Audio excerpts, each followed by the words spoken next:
and it's a nightmare trying to get an arced edge even. There's a trick, really good trick. You need a piece of interfacing, thin fabric, anything you like as long as it's thin.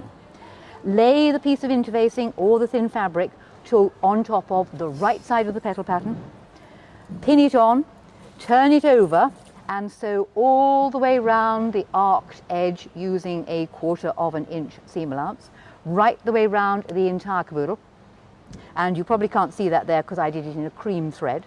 Once you've sewn right the way round the entire caboodle, you trim all the interfacing off, so cut it all off. You make a small hole in the interfacing, but don't panic.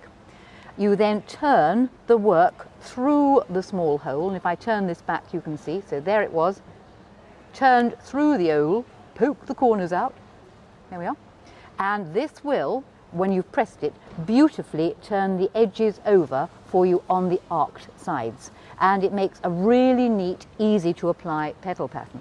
You could then take this, lay it onto a backing square, stitch it on, and you'd have a square cushion.